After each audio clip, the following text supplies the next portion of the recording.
स्वागत है आपका YouTube चैनल केमिस्ट्री सखा पे और मैं हूं केमिस्ट्री एक्सपर्ट मनोज शर्मा। बेटा जी, आपका चैप्टर चल रहा है सरफेस केमिस्ट्री। आपको पिछले वीडियो लेक्चर में बताया गया था कि सरफेस केमिस्ट्री के अंदर हमें कौन कौन से टॉपिक्स को डिस्कस करना है। उसमें से जो पहला टॉपिक है एडजॉर्प्शन, वो प्रीवियस वीडियो लेक्चर में ख़त्म किया जा चुका है। अगर आपने वो नहीं देखा है तो जो डिस्क्रिप्शन बॉक्स है उसमें उसका लिंक दिया हुआ है। पहले उस लेक्चर को आप देखें, उसके बाद इस लेक्चर को कंटिन्यू करें। आपको आई बटन के थ्रू भी उसका लिंक मिल जाएगा जो आप देख सकते हो। फिलहाल हम इस चैप्टर को आगे बढ़ाएंगे। एडजॉर्प्शन के बाद जो इस चैप्टर का नेक्स्ट टॉपिक है कोलॉइडल स्टेट ऑफ मैटर, उसके बारे में हम लोग बात करेंगे। जैसा कि आपको पहले भी बताया था कि जितने भी चैप्टर्स थ्योरेटिकल होते हैं उनके नोट्स कैसे हैं, ये हमारे लिए बहुत इंपॉर्टेंट होता है। तो नोट्स जो होने चाहिए, पहली बात तो सारी चीज़ें नोट्स में शामिल होनी चाहिए और उसके बाद भी नोट्स कंडेंस्ड फॉर्म में होने चाहिए। ऐसा एक्सपर्ट्स भी कहते हैं, मेरा भी एक्सपीरियंस है। तो मैं पूरी कोशिश करूंगा कि मैं नोट्स आपको उसी फॉर्मेट में प्रोवाइड कराऊं। तो आप कॉपी और पेन लेके तैयार हो जाइए, बढ़िया सी राइटिंग में, अच्छी सी हैंड राइटिंग में प्यारे से नोट्स बनाने के लिए और समझने के लिए हो जाइए तैयार।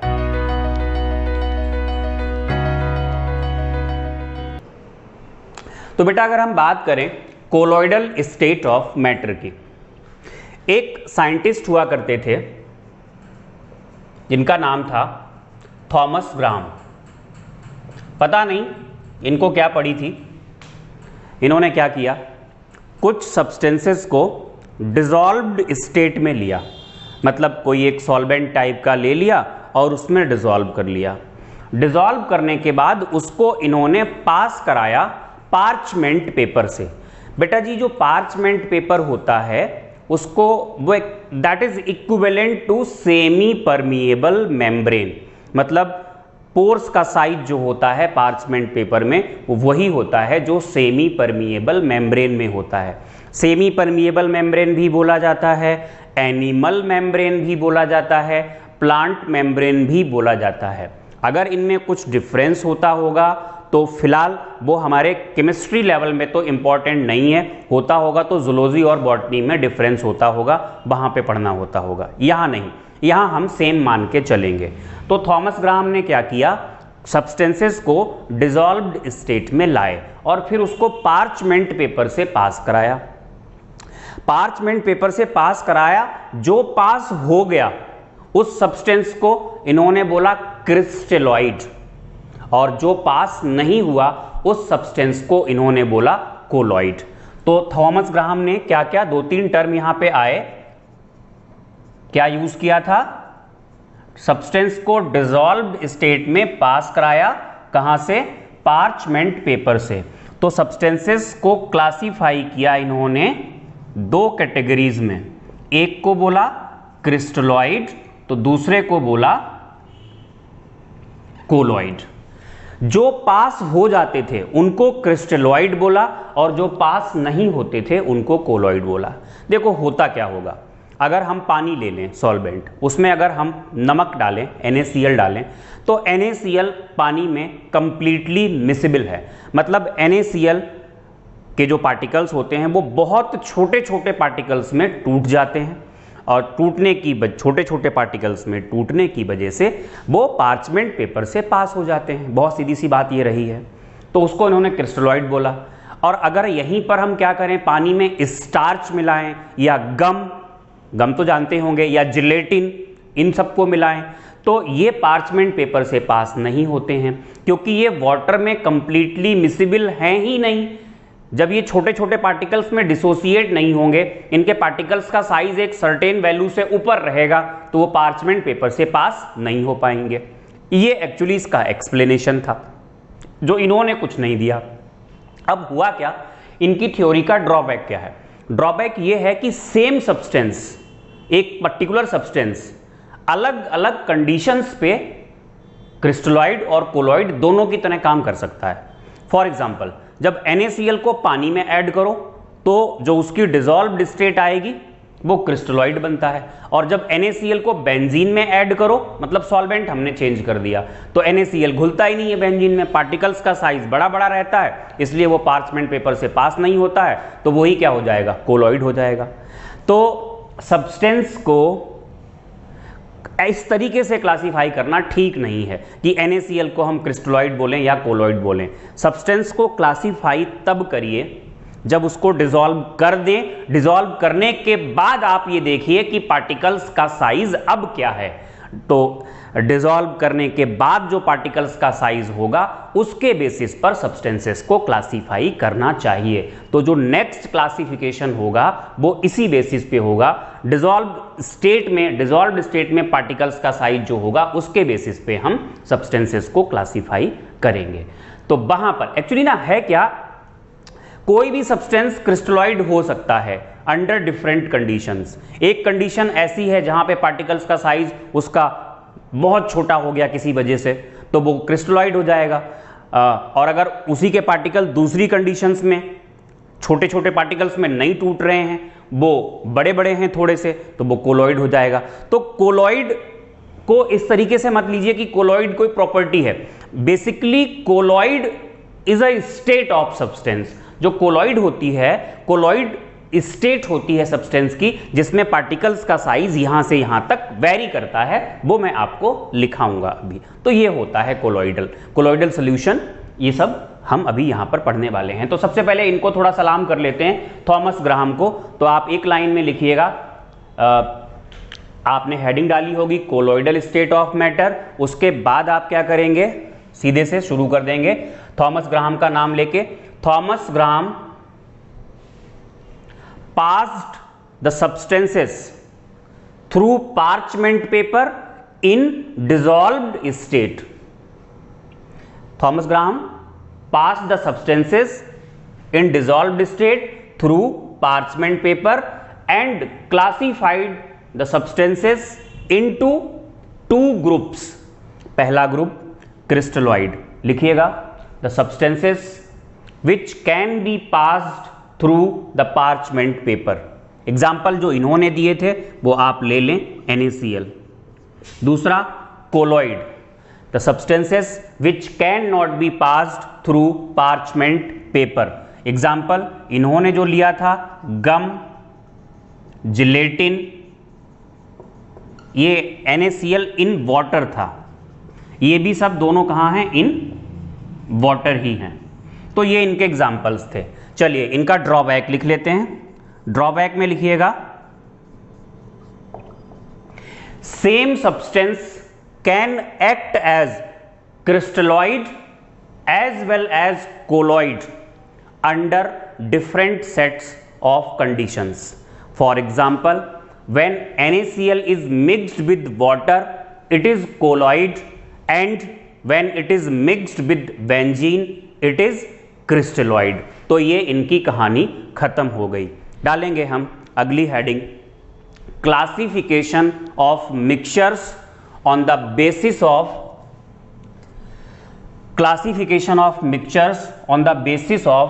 साइज ऑफ पार्टिकल्स,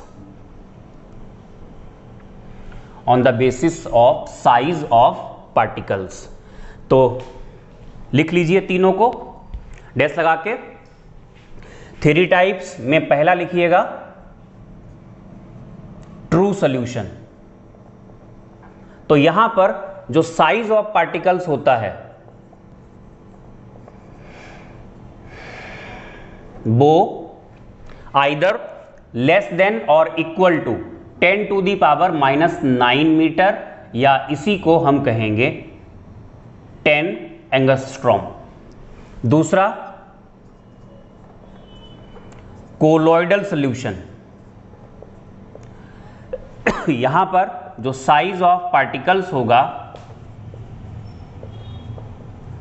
वो होगा 10 टू दी पावर -9 मीटर से लेकर 10 टू दी पावर -7 मीटर, या एंगस्ट्रॉम में लें तो 10 एंगस्ट्रॉम से लेकर के 1000 एंगस्ट्रॉम तक। और तीसरा होता है सस्पेंशन। सस्पेंशन में जो साइज होता है पार्टिकल्स का वो होता है मोर देन 10⁻⁻7 मीटर, या इसी को हम कहेंगे 1000 एंगस्ट्रॉम। तो ये क्लासिफिकेशन सही है और अभी तक चलता आ रहा है। एक काम करते हैं, हम तीनों को डिफरेंशिएट करते हुए कुछ पॉइंट्स पढ़ लेते हैं जिससे हमारा ये टॉपिक बिल्कुल क्लियर हो जाएगा। तो डालेंगे आप हेडिंग डिफरेंसेस या comparative study of true solution, colloidal solution and suspension. एक तरफ यहां पर 4 कॉलम बनेंगे। अगर आपका पेज इस तरीके से होता है, इसको इस तरीके से ले लें, 4 कॉलम बनेंगे। पहला कॉलम छोटा सा होगा, इस कॉलम में हम लेंगे प्रॉपर्टी, किस प्रॉपर्टी की हम बात कर रहे हैं। फिर यहां पर हम लेंगे कोलोइडल ट्रू सॉल्यूशन, फिर हम लेंगे कोलोइडल सॉल्यूशन, और लास्ट में हम 4th कॉलम में लेंगे सस्पेंशन। और इनको हम डिफरेंशिएट करते हुए पढ़ेंगे। इससे जब हम डिफरेंशिएट करते हुए पढ़ते हैं तो टॉपिक हमारा अच्छे से तैयार होता है और जल्दी तैयार होता है। जो बेटा जी हम पहली प्रॉपर्टी ले रहे हैं वो साइज ही ले रहे हैं, और ये चीज़ हम आपको ऑलरेडी बता चुके हैं। जो साइज होगा वो लेस देन या इक्वल टू इतना होगा। एंगस्ट्रॉम में भी इसको हमने आपको लिखाया था यहाँ पे, और यहाँ पे मोर देन 10⁻⁻7 मीटर। साइज के बाद सेकंड हम बात करेंगे इनकी फिल्ट्रेबिलिटी। तो फिल्ट्रेबिलिटी में मतलब ये कहां से पास किए जा सकते हैं। तो ट्रू सॉल्यूशन में लिखिएगा they can be passed through normal filter paper, जो लैब में आपको मिलता है, लाइट ग्रे या वाइट की तरफ होता है। They can be passed through normal filter paper as well as through parchment paper. यहां पर can be passed through normal filter paper but not through parchment paper. यहां पर neither through parchment paper nor through normal filter paper. Next point जो हमारा आएगा तीसरा होगा इनकी सेटलिंग को लेकर के। सेटलिंग का मतलब यह है जैसे आपने पानी में चीनी मिक्स की, तो ऐसा तो होता नहीं है कि चीनी जो होती है थोड़ी आप उस शरबत को रख दें थोड़ी देर के लिए तो शुगर के पार्टिकल्स धीरे धीरे क्या हो, सेटल होना स्टार्ट कर दें। यहां नहीं होते हैं। तो सेटलिंग में यहां पे लिखिएगा डू नॉट सेटल डाउन। यहां पे भी यही पॉइंट आएगा, डू नॉट सेटल डाउन। दरअसल आगे चल करके आप पढ़ोगे कोलोइडल सॉल्यूशंस 2 टाइप के होते हैं, एक होते हैं लायोफिलिक, एक होते हैं लायोफोबिक। तो लायोफिलिक तो सेटल डाउन नहीं होते हैं, बट जो लायोफोबिक होते हैं वो हो सकते हैं सेटल डाउन अगर हमने उनको स्टेबल नहीं किया। तो उनको स्टेबल करना पड़ता है, कुछ चीज़ें ऐड करनी होती हैं। एक्चुअली एक प्रॉपर्टी होती है, चार्ज देना पड़ता है हमें पार्टिकल्स को, जिसकी वजह से वो सेटल डाउन नहीं होते हैं। तो आप चाहें यहाँ पर शॉर्ट में लिख दें, डिटेल में तो हम पढ़ेंगे ही पढ़ेंगे। आप लिखिएगा do not settle down but to avoid the settling of lyophobic, इस तरीके से लिख दें, बाद में तो पढ़ाएंगे ही। To avoid the settling of lyophobic colloids charge is required. ये तीसरा पॉइंट होगा। और यहां तीसरे पॉइंट में आप लिखेंगे सेटल डाउन। ये तो सेटल हो जाते हैं, स्टेबल नहीं होते हैं। नेक्स्ट हम बात करेंगे विजिबिलिटी की, मतलब पार्टिकल्स को देखा जा सकता है या नहीं। देखिए पार्टिकल को देखने के लिए होना क्या चाहिए, लाइट पड़े और वो पार्टिकल लाइट को रिफ्लेक्ट करे, और जब रिफ्लेक्शन के थ्रू, रिफ्लेक्शन के बाद लाइट आपकी आंखों पे पहुंचती है तो आप उस पार्टिकल को देख सकते हो। अब होता क्या है बेटा जी, पार्टिकल लाइट को तभी रिफ्लेक्ट करेगा जब उसका साइज एक वैल्यू होती है दरअसल वो वेवलेंथ से रिलेट कराया गया है। जो लाइट आप डाल रहे हो, इस पार्टिकल का डायमीटर, जो लाइट जिस वेवलेंथ की आपने यूज़ की है, कम से कम वेवलेंथ का कम से कम आधा होना चाहिए डायमीटर, तभी आप इस पार्टिकल को, ये पार्टिकल लाइट को रिफ्लेक्ट करेगा। तो होता क्या है, ट्रू सॉल्यूशन में पार्टिकल्स का साइज इतना छोटा होता है कि ये लाइट के साथ कोई इंटरफेरेंस कर ही नहीं पाते हैं, लाइट के साथ कोई छेड़खानी नहीं कर पाते हैं। ये पार्टिकल्स इतने छोटे होते हैं, तो इनके थ्रू लाइट एज सच पास हो जाती है, और ये कैसे होते हैं, ये हमें इनविजिबल या ट्रांसपेरेंट टाइप के दिखाई देते हैं। ये पॉइंट आप चाहें तो नोट कर लेना कि पार्टिकल लाइट को रिफ्लेक्ट करे, इसके लिए पार्टिकल का डायमीटर होना चाहिए at least equal to the half of wavelength. फिलहाल इस पॉइंट पे आते हैं। विजिबिलिटी में लिखिएगा invisible due to very small size of particles, they can not reflect the light. यहां आप चाहें तो लिख सकते हैं। कोलॉइडल में लिखिएगा, कोलॉइडल में भी इनविजिबल ही लिखेंगे, but scattering of light is observed bye colloidal particles. Scattering of light is observed by colloidal particles under ultra microscope। और यहां पर आप लिखिएगा they can be seen by naked eyes और by simple microscope। यहां पर particles का size इतना बड़ा होता है कि इनको हम नेकेड आइज से या माइक्रोस्कोप से देख सकते हैं। नेक्स्ट बेटा जी, फिफ्थ प्रॉपर्टी हम बात करेंगे डिफ्यूजन। डिफ्यूजन का मतलब है मूव करने से। तो यहां पर पार्टिकल्स का साइज बहुत छोटा होता है, उनके पास जो काइनेटिक एनर्जी होती है वो अच्छी खासी होती है, पार्टिकल्स बहुत तेजी से डिफ्यूज करते हैं। यहां पर थोड़ा धीरे धीरे डिफ्यूज करते हैं और यहां पर पार्टिकल्स के अंदर डिफ्यूजन की प्रॉपर्टी नहीं होती है। तो यहां लिखिएगा diffuse quickly, diffuse slowly, do not diffuse. और लास्ट पॉइंट जब हम लिखेंगे वो होगा इनकी अपीयरेंस का। तो अपीयरेंस में यहां लिखेंगे ट्रांसपेरेंट, बताया ही था आपको। इनकी अपीयरेंस होती है ट्रांसल्यूसेंट। बेटा जी ट्रांसल्यूसेंट जो होता है वो ट्रांसपेरेंट भी नहीं होता है, ओपेक भी नहीं होता है, उसके बीच का होता है, थोड़ा टर्बिड सा होता है, सेमी ट्रांसपेरेंट कह सकते हो। और जो सस्पेंशंस होते हैं वो ओपेक होते हैं।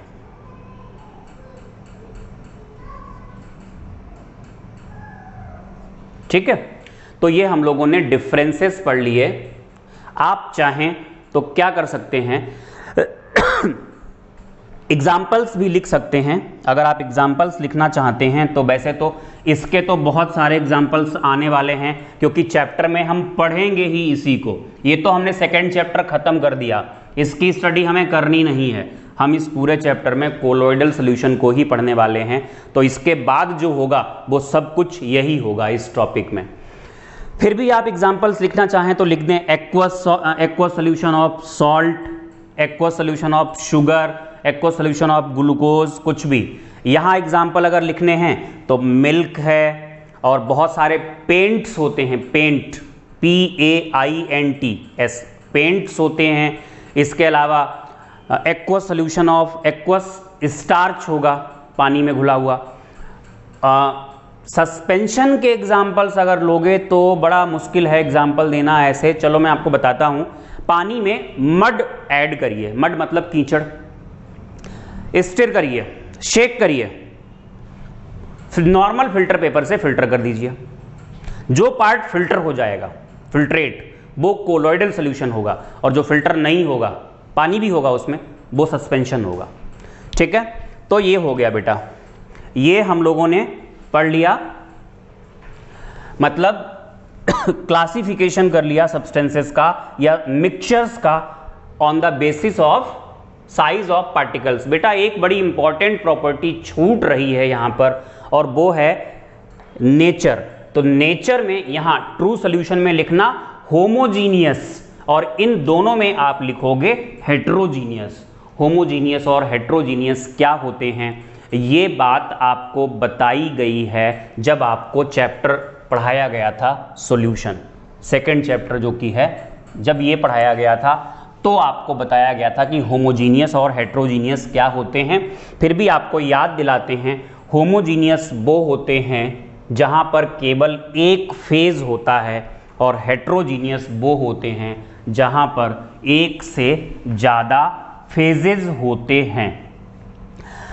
ठीक है बेटा, अब इस चैप्टर में हमें पढ़ना क्या है? इस चैप्टर में अब हमें पूरा का पूरा कोलॉइडल सॉल्यूशन के बारे में पढ़ना है। कोलॉइडल सॉल्यूशन में ये दो टर्म्स यूज होते हैं।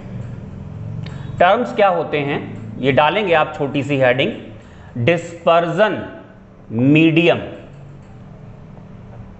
And dispersed phase. ये क्या होते हैं बताते हैं आपको।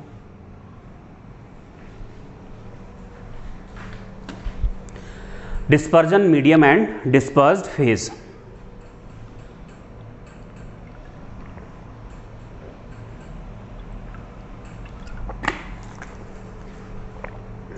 देखो बेटा जी, जो ट्रू सॉल्यूशन होता है वहां पे हम जो दो कंपोनेंट्स होते हैं उनके लिए जो टर्म्स यूज करते हैं, एक होता है सॉल्वेंट और एक होता है सोल्यूट। यहां पे हम सॉल्वेंट और सोल्यूट टर्म्स नहीं यूज करते हैं। आप ऐसा मान के चलिए कि सॉल्वेंट की जगह जो टर्म यूज किया जाता है वो डिस्पर्जन मीडियम यूज किया जाता है, और सॉल्यूट के लिए जो टर्म यूज किया जाता है वो ये केवल याद करने का तरीका है, ऐसा कोई ये क्लियर मार्क नहीं है कि उसकी जगह पर ये ले लेंगे और उसकी जगह पे ये ले लेंगे, बस समझने के लिए है। देखिए क्या होता है, कोलॉइडल सॉल्यूशन में दो फेजेस होंगे। एक फेज उसका होगा जो सॉल्वेंट की तरह काम कर रहा है, दूसरा फेज उसका होगा जो सोल्यूट की तरह काम कर रहा है। एक्चुअली जो सब्सटेंस हम ऐड करते हैं वो कंप्लीटली डिसॉल्व होता ही नहीं। अगर कंप्लीटली डिसॉल्व हो जाता तो यूनिफॉर्म होता और एक ही फेज होता, तो वो ट्रू सॉल्यूशन होता। तो जैसे कि आपने पानी में स्टार्च को ऐड किया तो पानी का एक अपना कंटिन्यूअस फेज होता है और स्टार्च का अपना एक डिसकंटिन्यूअस फेज होता है, राइट। पानी को यहां पर हम डिस्पर्जन मीडियम कहेंगे, और जो सब्सटेंस वहां पर डिसॉल्व्ड है कहना गलत है, डिसॉल्व नहीं कहते, यहां पे एक वर्ड यूज करते हैं सस्पेंडेड है या डिस्पर्स्ड है या डिस्ट्रीब्यूटेड है, ये टर्म्स यूज करते हैं कोलॉइडल सॉल्यूशन में। डिसॉल्व होता ही नहीं, अगर डिसॉल्व हो जाता तो फिर ट्रू सॉल्यूशन हो जाता, डिसॉल्व होता ही नहीं है। तो जो सब्सटेंस सस्पेंडेड है या डिस्पर्स्ड है या डिस्ट्रीब्यूटेड है in the form of colloidal substance, colloidal particles, उसको हम क्या कहते हैं, डिस्पर्स्ड फेज, और जिसमें सस्पेंडेड है उसको हम कहते हैं डिस्पर्जन मीडियम। तो लिखिएगा, the substance which is dispersed or distributed or suspended in dispersion medium in the form of colloidal particles is called dispersed phase, and the substance in which colloidal particles are suspended, comma, which form a continuous phase is called dispersion medium. For example, in the mixture of water and starch, water is dispersion medium and starch is dispersed phase. तो ये होता है बेटा। इसके बाद हमारी अगली heading start हो रही है,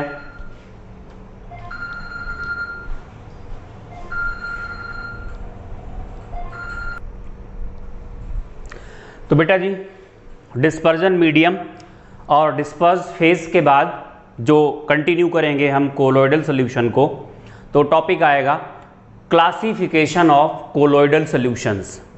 कोलोइडल सॉल्यूशंस को हम 3 बेसिस पे क्लासीफाई करेंगे। जो पहला बेसिस है क्लासिफिकेशन का वो है जो डिस्पर्जन मीडियम लिया गया था और दूसरा लिया गया था डिस्पर्स्ड फेज। इनकी फिजिकल स्टेट्स क्या हैं?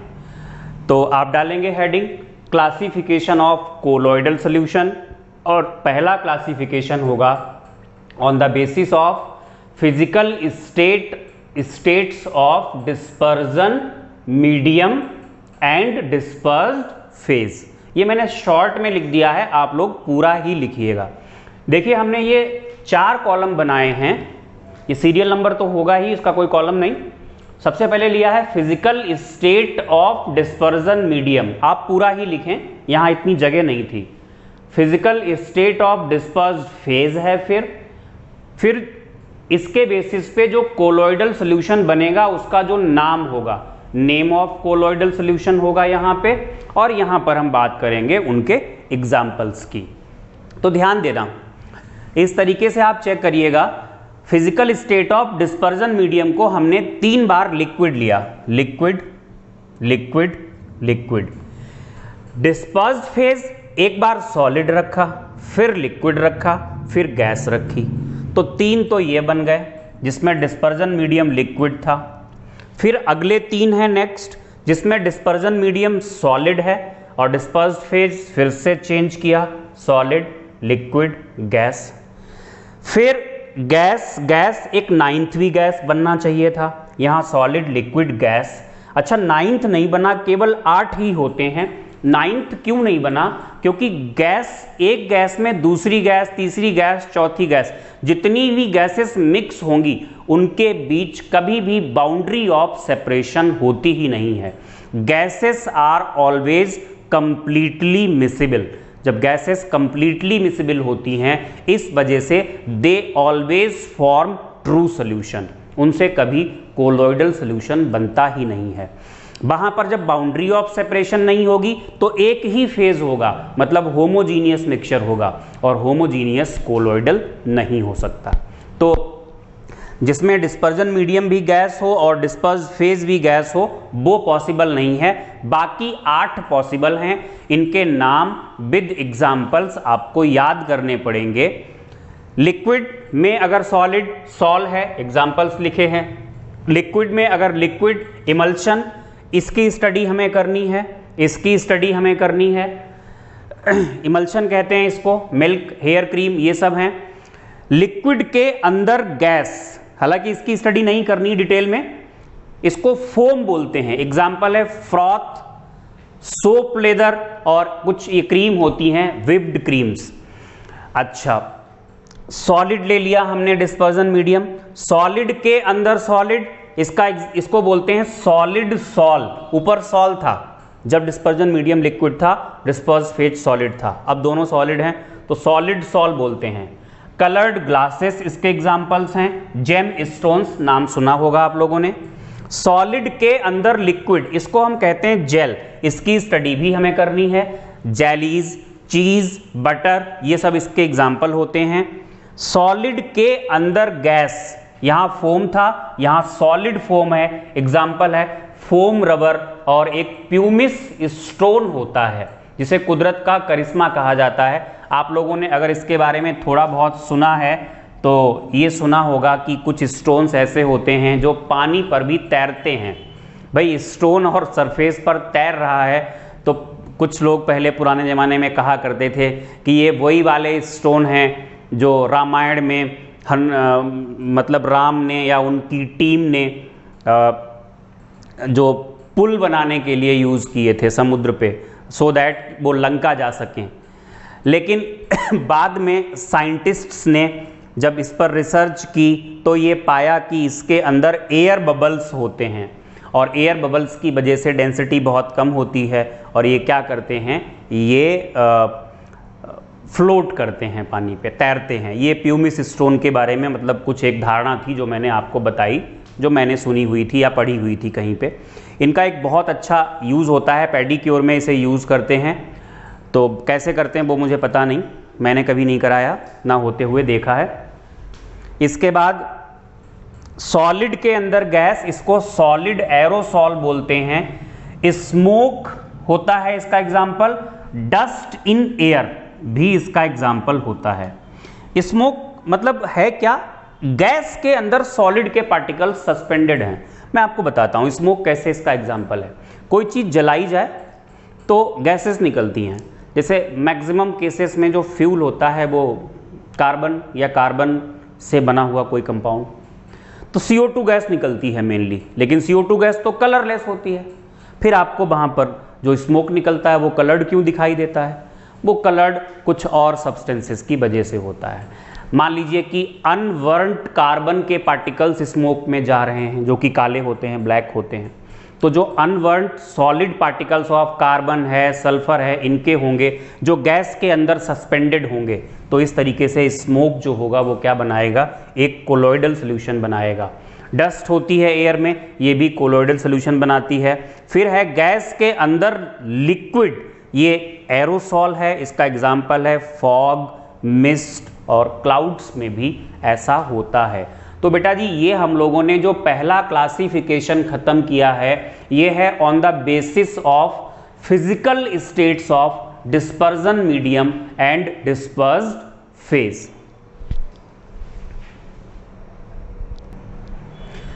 बेटा जी जो सेकंड क्लासिफिकेशन है वो है on the basis of interaction between dispersion medium and dispersed phase.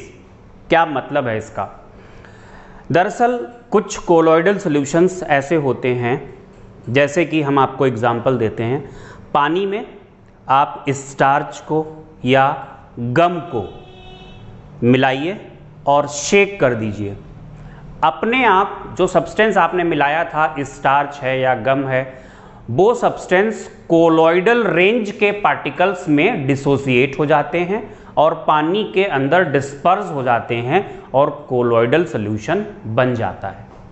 ऐसा इसलिए होता है क्योंकि जो डिस्पर्स्ड फेज पार्टिकल्स हैं, जो सब्सटेंस आपने ऐड किया था, और जो पानी है डिस्पर्जन मीडियम, इनके बीच में फोर्स ऑफ अट्रैक्शन होता है। अट्रैक्शन की वजह कुछ भी हो सकती है, बहुत सारे अट्रैक्शंस पॉसिबल हैं, हाइड्रोजन बॉन्ड पॉसिबल है या और भी अट्रैक्शंस पॉसिबल हैं। अगर ऐसा है तो उसको हम कहते हैं लायोफिलिक। लायो word is used for dispersion medium and philic का मतलब होता है लविंग।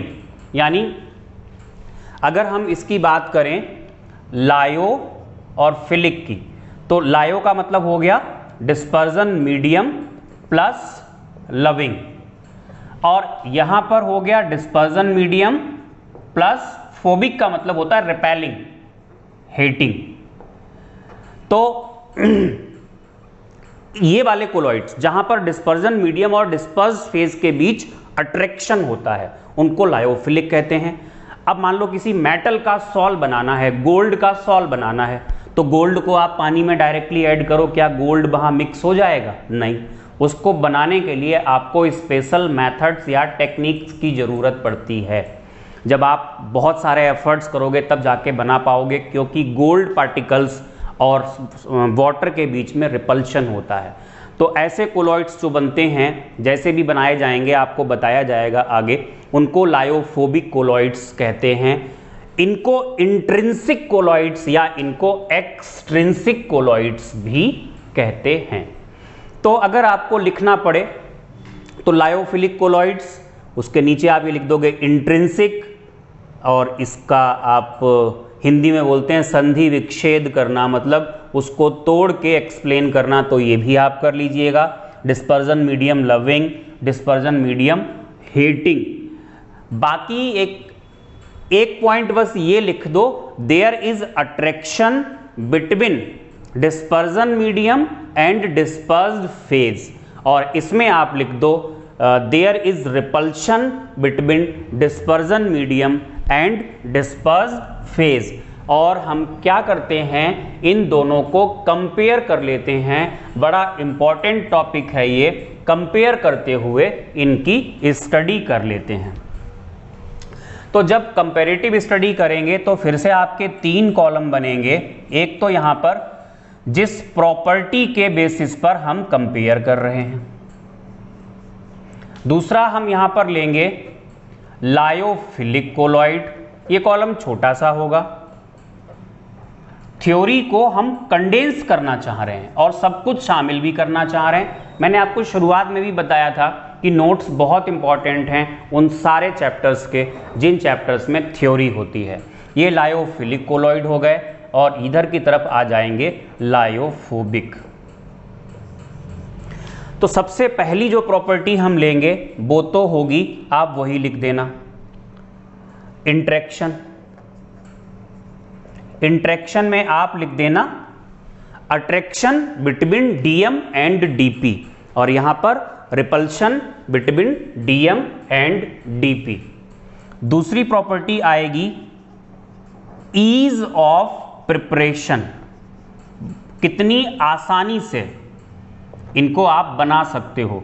शुद्ध हिंदी अगर बोलें तो इनको प्रिपेयर करने की यानी बनाने की सुगमता, ईज ऑफ प्रिपरेशन। तो लायोफिलिक कोलॉइड्स में आप लिखेंगे they can be prepared directly mixing dispersion medium and disperse phase substances, और यहां आप लिखिएगा they can not be prepared by directly mixing, full stop के बाद for their preparation special methods are required. Next तीसरी प्रॉपर्टी होगी solvation. Solvation का मतलब होता है जो भी सॉल्वेंट है वो पार्टिकल्स के चारों तरफ जब इकट्ठा होता है, that process is called solvation. और जनरली सॉल्वेंट क्या होता है, वाटर। जब सॉल्वेंट वाटर होता है तो इसकी जगह हम एक टर्म यूज करते हैं हाइड्रेशन। तो लायोफिलिक में फोर्स ऑफ अट्रैक्शन होने की वजह से आप यहां लिखेंगे दे आर हाईली सॉल्वेटेड और हाइड्रेटेड, यहां लिखेंगे they are not much solvated.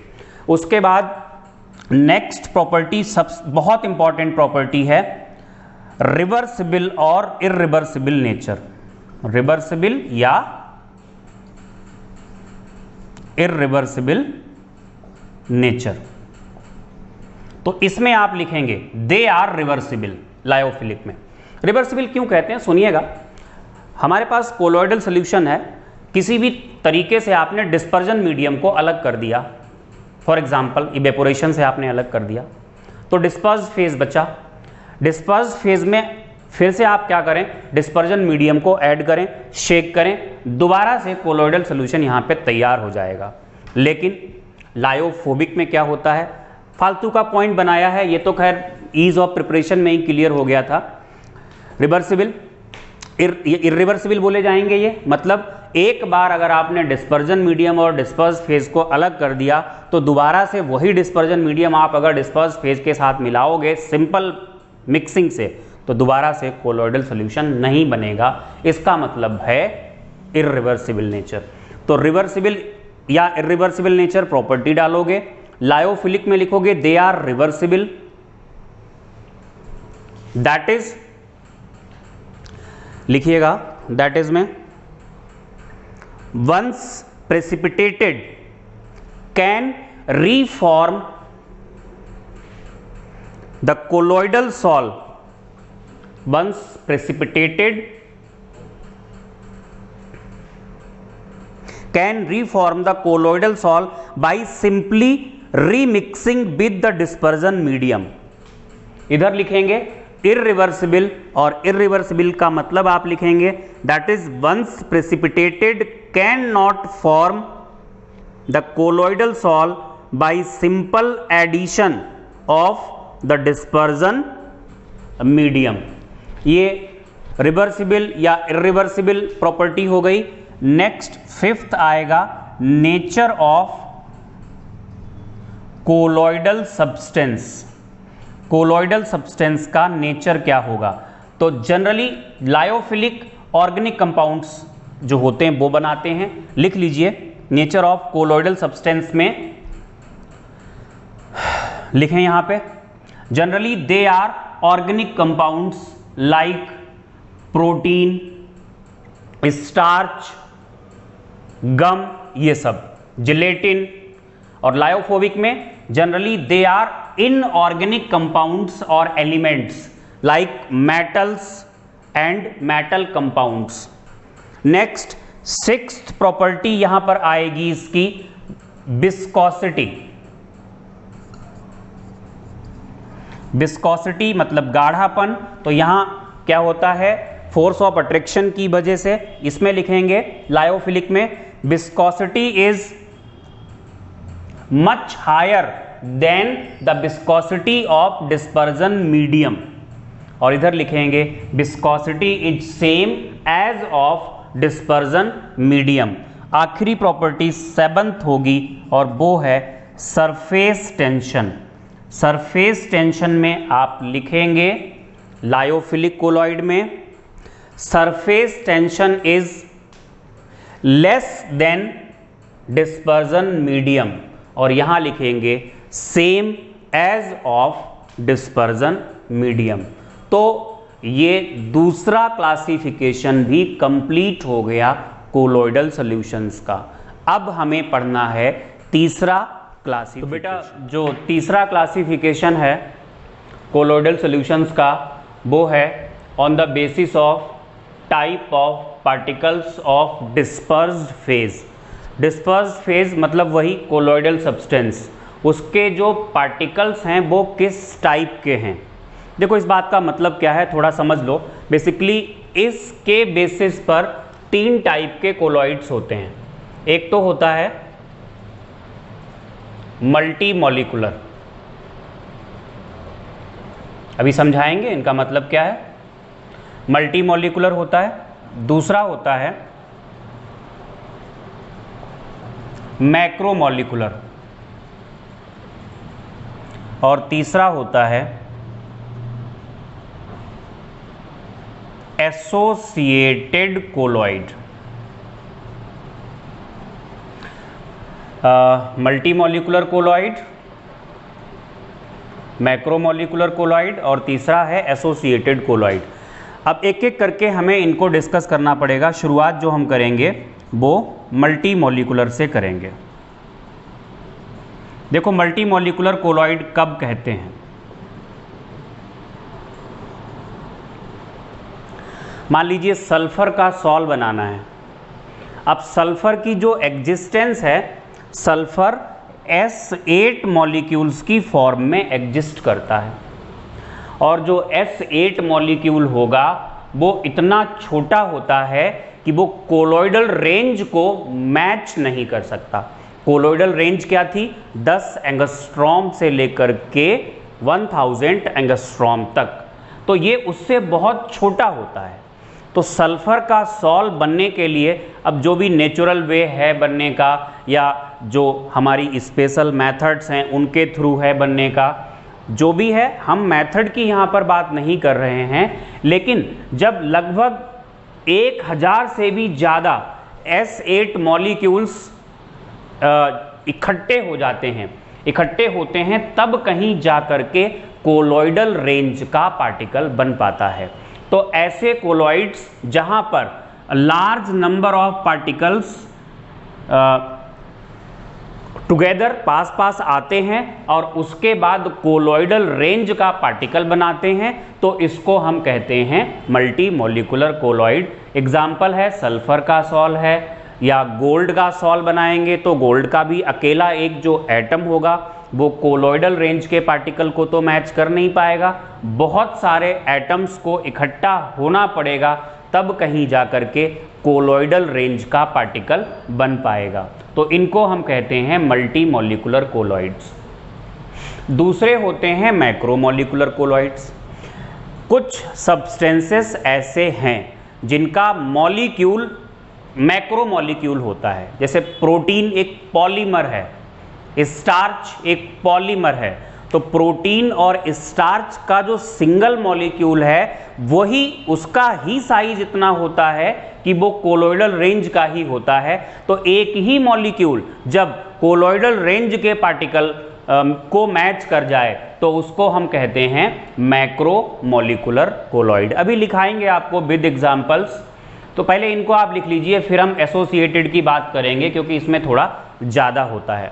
तो मल्टी मॉलिक्यूलर कोलॉइड में लिखिएगा when on dissolution a large number of smaller particles when on dissolution a large number of smaller particles aggregate together to form species having size in the colloidal range.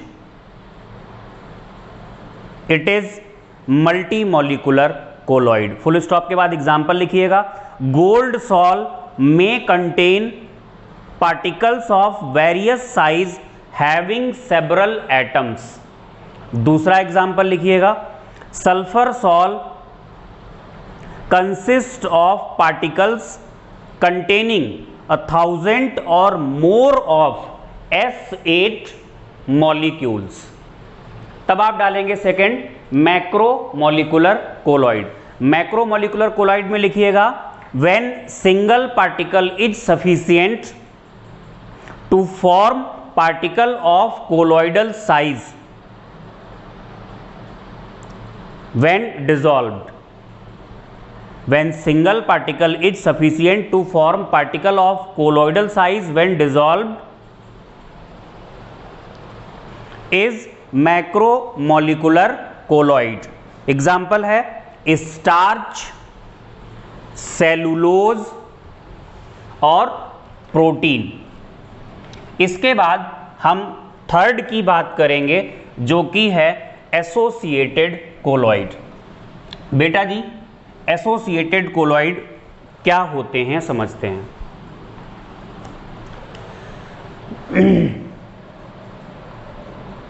Associated colloids या aggregated colloids कहते हैं.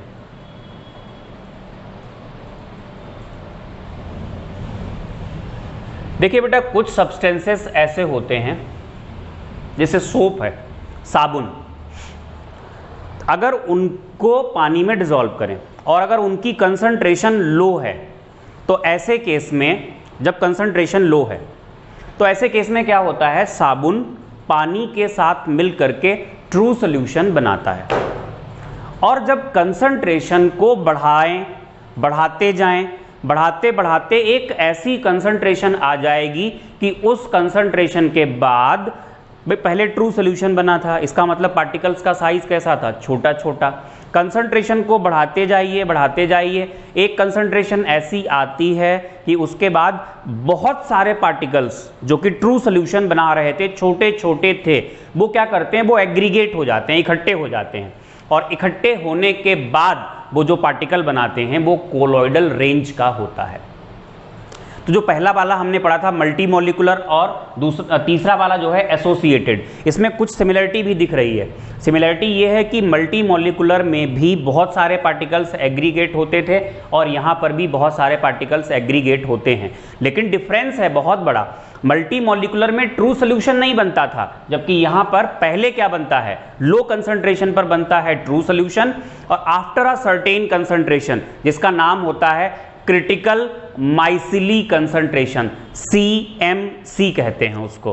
तो उस concentration के बाद या उस concentration से मान सकते हो बहुत सारे पार्टिकल्स इकट्ठे होकर के क्या करते हैं, कोलॉइडल रेंज का पार्टिकल बना लेते हैं. मैं आपको थोड़ा समझाने की कोशिश करता हूं.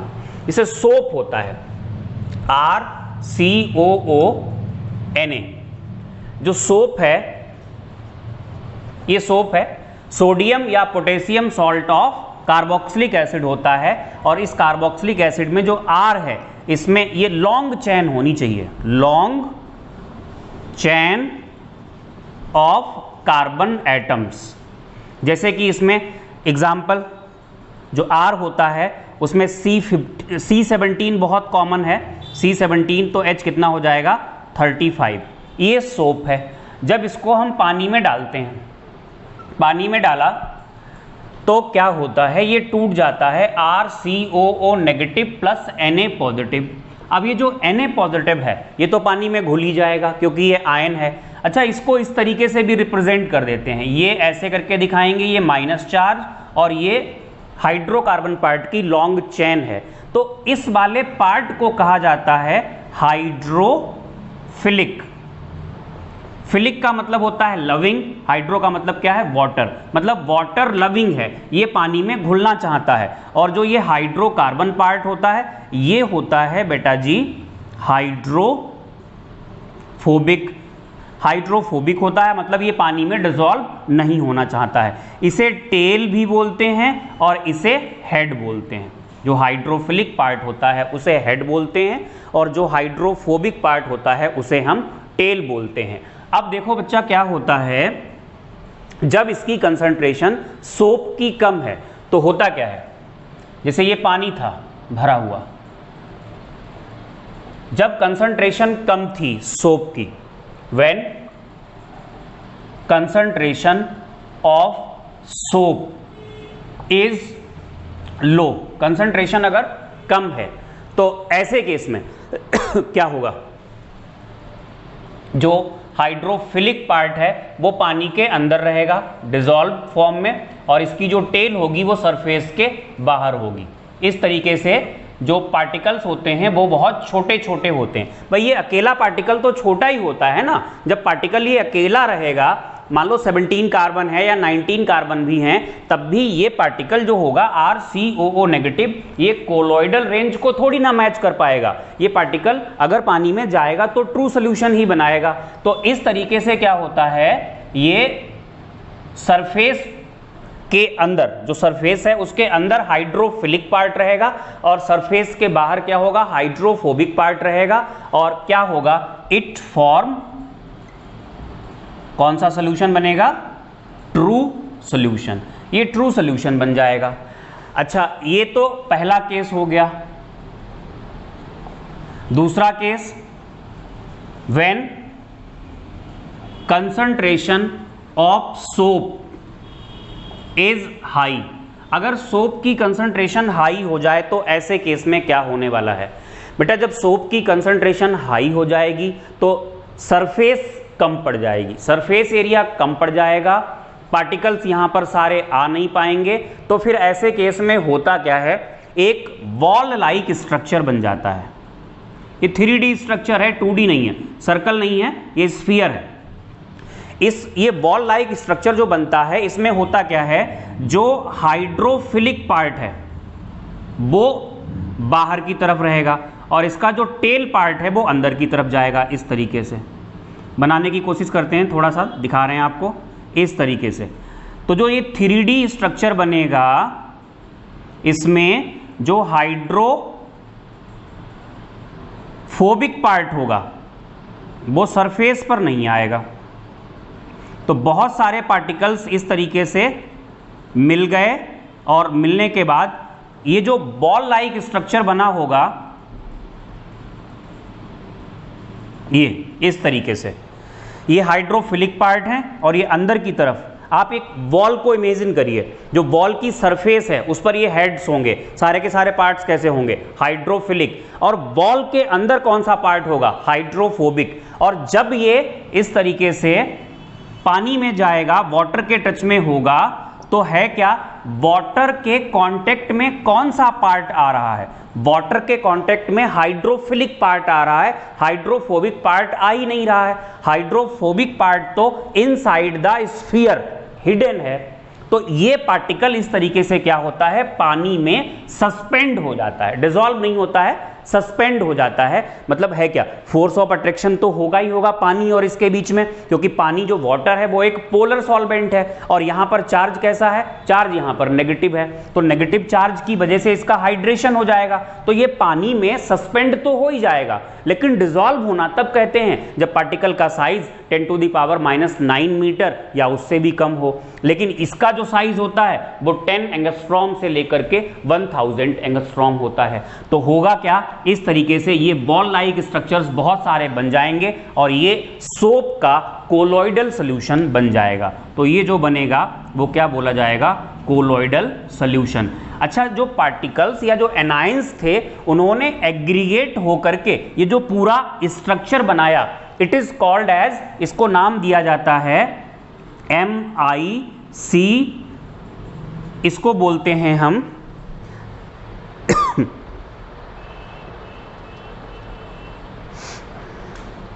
LL, यही होता है। देखिए ये स्पेलिंग यही होती है इसकी, तो इसको हम बोलते हैं, कई लोग इसको मिसेल पढ़ते हैं, कई लोग माइसिली पढ़ते हैं। तो ये जो बना है इसको हम कहते हैं मिसेल या माइसिली, और इसके जो फॉर्मेशन की प्रोसेस होती है वो कहलाती है माइसिलाइजेशन या मिसेलाइजेशन। ध्यान दें फिर से, एसोसिएटेड कोलॉइड्स कौन से होते हैं? लो कंसंट्रेशन पर क्या बनाएंगे? True solution. लेकिन जब कंसंट्रेशन एक सर्टेन वैल्यू को एक्सीड करेगी तो बहुत सारे पार्टिकल्स एग्रीगेट हो जाएंगे। एग्रीगेट होने के बाद जो कोलॉइडल रेंज का पार्टिकल बनेगा उसे हम क्या कहेंगे? मिसेल या माइसिली। और जिस कंसंट्रेशन के बाद ऐसा होता है या जिस कंसंट्रेशन पे मिसेल फॉर्मेशन स्टार्ट हो जाता है, that concentration is called CMC, critical micelle concentration. लिख देते हैं, क्रिटिकल माइसिली भी पढ़ा जाता है, मिसेल भी पढ़ा जाता है, क्रिटिकल माइसिली कॉन्सेंट्रेशन। और फॉर सोप के लिए जो इसकी वैल्यू होती है इट इज 10⁻³ मोलर, ये इसकी वैल्यू होती है। क्लीनिंग एक्शन ऑफ सोप जो होता है वो भी मिसेल फॉर्मेशन पर ही बेस्ड है। लेकिन पहले आप एसोसिएटेड कोलॉइड को कंप्लीट करिए। लिखिएगा, the substance which when dissolved in a medium, the substance which when dissolved in a medium, comma लगा दीजिए, at low concentration behaves as strong electrolyte, at low concentration behaves as a strong electrolyte and form true solution। Full stop के बाद लिखिएगा, at higher concentration exhibits colloidal state properties, exhibits colloidal state properties due to formation of aggregated particles, due to formation of aggregated particles। फिर full stop के बाद it is called associated और aggregated colloid। फिर नई line से लिखें, the aggregated particles formed are called micelles या micelles, जो भी बोलें, are called माइसिलीज या मिसेल। फिर नई लाइन से लिखिए, the formation of micelle takes place only above a particular temperature, the formation of micelle takes place only above a particular temperature called Krafft temperature. इसका नाम होता है Krafft temperature, called Krafft temperature, and above a particular concentration called CMC, critical micelle concentration। और साथ में आप लिख दीजिएगा फॉर सोप इसकी जो वैल्यू होती है वो 10⁻⁻⁴ से 10⁻⁻³ मोलर, मतलब मोल पर लीटर होती है।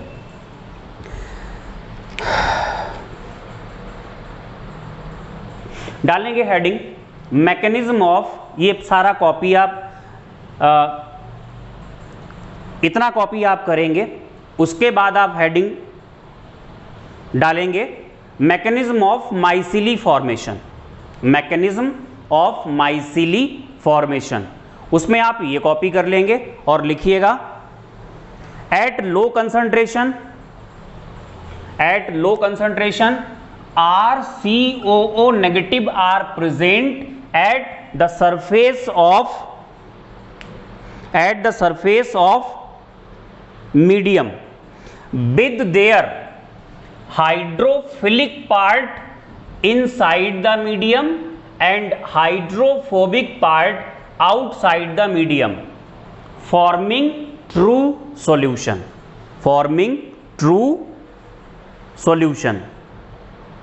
but at CMC the anions are pulled into the bulk, bulk में चले जाते हैं, इनसाइड द मीडियम चले जाते हैं.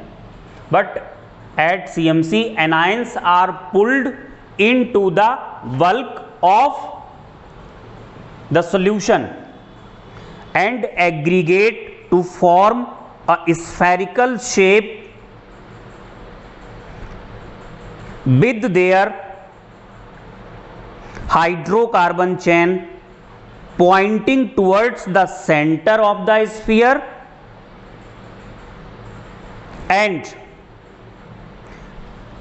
COO negative part remaining outward on the surface of the sphere, remaining outward on the surface of sphere. तो ये हो गई मैकेनिज्म ऑफ माइसीली फॉर्मेशन.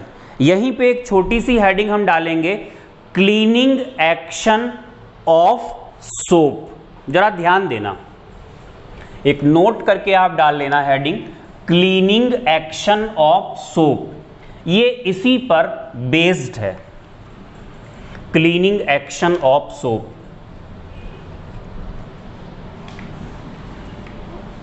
देखो बेटा क्या होता है, हमने मान लिया ये कोई कपड़ा वगैरह है और यहां पर ये इस तरीके से हमने इसका 2D स्ट्रक्चर ले लिया. ये कोई यहाँ पर ये दाग लगा हुआ है और जनरली जो यहाँ पर हटाना होता है जो पार्ट हमें, वो ऑर्गेनिक होता है, मतलब ऑयल वगैरह होता है. तो मान लिया कि ये ऑयल है, ऑयल का धब्बा यहाँ पे पड़ा हुआ है, हमें सोप के थ्रू क्या करना है, इसको हटाना है.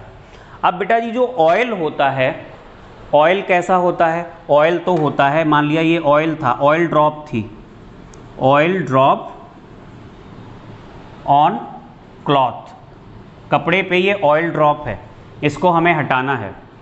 क्या करेंगे, ऑयल जो होता है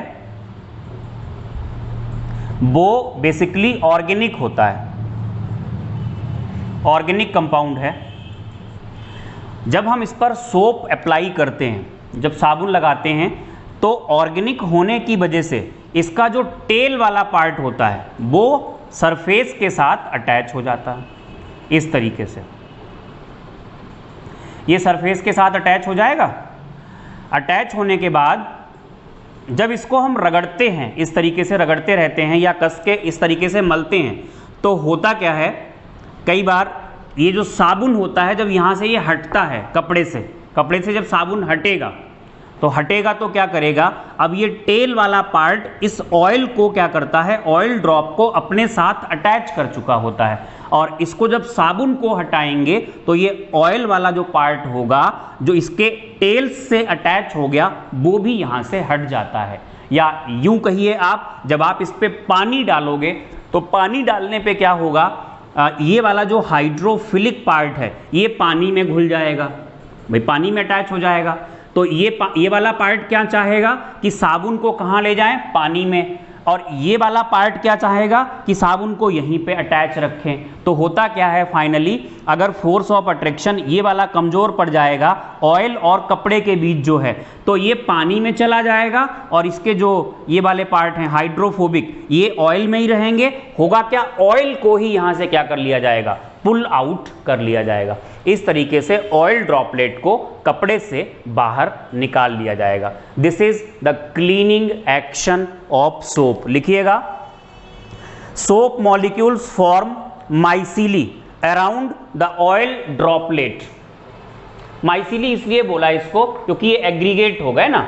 ये वाला पार्ट क्या हुआ, ये वाला इस तरीके से बहुत सारे आएंगे, नेगेटिव यहाँ दिखा दिया, ऐसे आएगा, नेगेटिव यहाँ दिखा दिया, इस तरीके से नेगेटिव यहाँ दिखा दिया, मतलब एक बॉल लाइक स्ट्रक्चर या इस तरीके से बन जाएगा.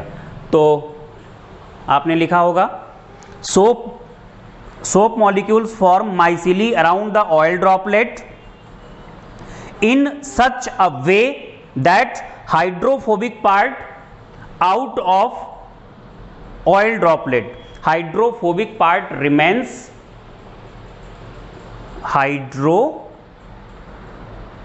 हाइड्रोफिलिक होगा, hydrophilic part remains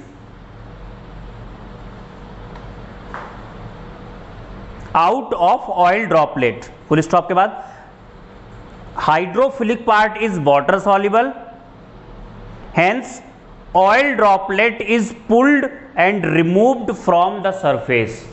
oil droplet is pulled and removed from the surface. बेटा जी,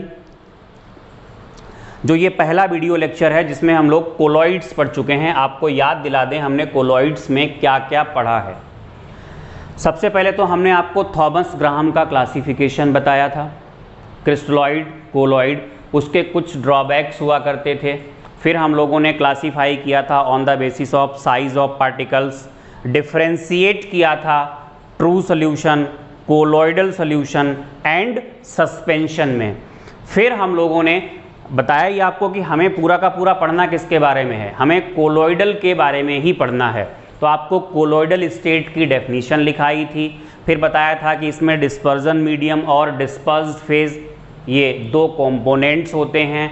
और फिर हम लोगों ने फाइनली पढ़ा classification of colloidal solution. 3 basis पे क्लासीफाई किया। पहला था physical state of DM and DP, physical states के बेसिस पे 8 टाइप के थे। दूसरा क्लासिफिकेशन था on the basis of interaction between DM and DP, वहाँ पर एक लायोफिलिक थे और एक लायोफोबिक थे। और तीसरा हम लोगों ने पढ़ा क्लासिफिकेशन अभी वो है on the basis of type of particles of colloidal substance. तो ये खत्म हुआ। आज के लेक्चर में हम लोग इतना ही रखेंगे। जो नेक्स्ट वीडियो लेक्चर आएगा उसमें हम कोलॉइडल सॉल्यूशन को प्रिपेयर करना सीखेंगे और कोलॉइडल सॉल्यूशन को प्यूरिफाई करना सीखेंगे। ये सेकंड वीडियो लेक्चर होगा। और फिर जो थर्ड आएगा कोलॉइडल का, उसमें हम लोग इसकी प्रॉपर्टीज़ के बारे में डिस्कस करेंगे। और फिर आगे चल के ये जो भी हम पढ़ेंगे अभी वो सॉल्व के बारे में पढ़ेंगे। इसके बाद इमल्शन के बारे में भी पढ़ना है, जेल के बारे में भी पढ़ना है। तो फिलहाल आप स्टे ट्यून्ड, मतलब ट्यून्ड रहिए आप पढ़ने के लिए, केमिस्ट्री सीखने के लिए। सब्सक्राइब कीजिए, लाइक कीजिए, शेयर कीजिए, कमेंट बॉक्स में अपनी अटेंडेंस दीजिए। Thank you for watching.